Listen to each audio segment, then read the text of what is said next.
রহমতুল্লাহ আলাইহি, যিনি বাংলাদেশ ইসলামী ছাত্র সেনা ঢাকা মহানগরের সাবেক সভাপতি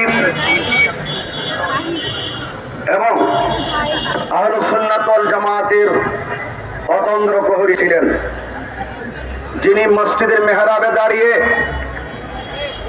দীপ্ত কণ্ঠে হক কথা বলতেন, যিনি একটি মহল্লার কি সমাজের প্রতিনিধিত্ব করে সত্য কথাগুলো তিনি বলতেন, সেই সত্য কথা ঈর্ষান্বিত হয়ে হক কথা ঈর্ষান্বিত হয়ে মিথ্যা অভিযোগ তুলে মব ভায়োলেন্সের মাধ্যমে তাকে নির্মমভাবে হত্যা করা হয়েছে। কিভাবে পাশবিক নির্যাতন চালিয়ে তাকে হত্যা করা হয়েছে, শহীদ করা হয়েছে, তা এখনো পর্যন্ত ফেসবুকের পাতায় যখন দৃষ্টি নিবন্ধ করি অস্ত্রসিক্ত নয়নে সকল মানুষ নীরবে নিভৃতে কান্না করে। সাধারণ জনতার হৃদয়ে যদি এই অস্ত্র যুগলের পানি দেখে এত বিগলিত হয়, না জানি তার বিধবা স্ত্রী কেমন কান্না বিচলিত কণ্ঠে রাত দিন পার করে, না জানি তার সন্তান কিভাবে দিন রাত পার করে।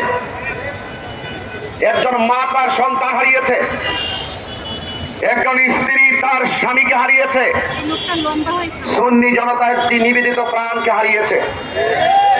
আমরা এই চিত্র দেখে আর বরদাস্ত করতে পারি নাই।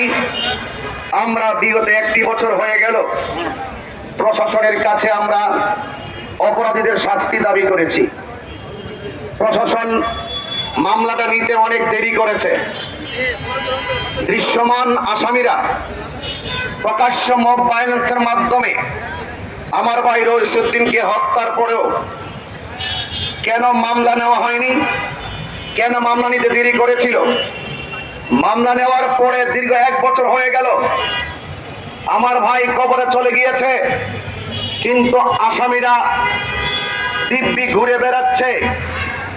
এটা আমাদের হৃদয়কে আরো কষ্ট জাগিয়ে তুলেছে। এভাবে তো কোনো দেশ চলতে পারে না। আমি আজকে দুটি ভাষায় কথা বলবো। একটি ভাষায় বলবো গরম, আর একটি ভাষা হবে নরম।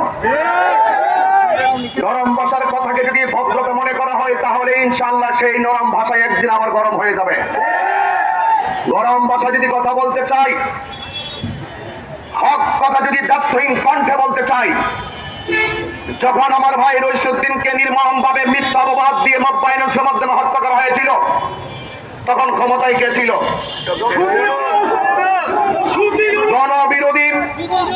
জনবিরোধী চুক্তি করে সাম্রাজ্যবাদীদের কাছ থেকে শূকরের মাংস আমদানিকারী। ওই সময় কে ক্ষমতায় ছিল?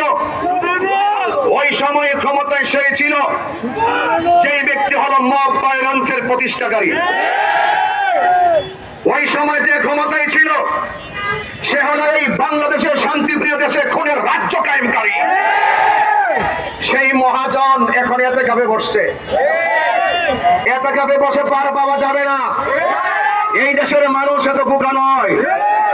এই জন্য আমি পরিষ্কার ভাষায় আমরা দায়িত্বহীন ভাবে প্রতিবাদ করেছি, কিন্তু ডক্টর ইউনূস ইচ্ছে করলে 24 ঘন্টার ভিতরে আসামি ধরতে পারত, কিন্তু আসামি ধরে নাই। এমনকি মামলাটা নিতে পর্যন্ত গড়িমসি করেছে।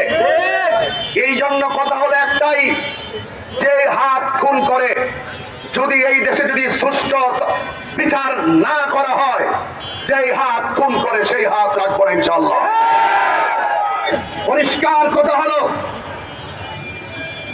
এবং একের পর এক রইসউদ্দিনের হত্যাকারীদের বিচারের দাবিতে চট্টগ্রাম যখন শান্তিপ্রিয় প্রতিবাদ মিছিল চলছিল, সেখানে আবার পুনরায় আমার ভাইদেরকে রক্তাক্ত করা হয়েছিল। সেটাও ওই মহাজন ইউনূসের আমলেই। এই জন্য আমি বলবো, এই ইউনূস এই দেশকে, দেশের মানুষের আবেগ নিয়ে খেলা করে এই দেশটাকে খুনের রাজ্য প্রতিষ্ঠা করেছে। সদ্য মাননীয় প্রধানমন্ত্রী জনাব তারেক রহমান সাহেব, আপনি বসেছেন 2 মাস হয়েছে, এই জন্য আপনার কাছে আমি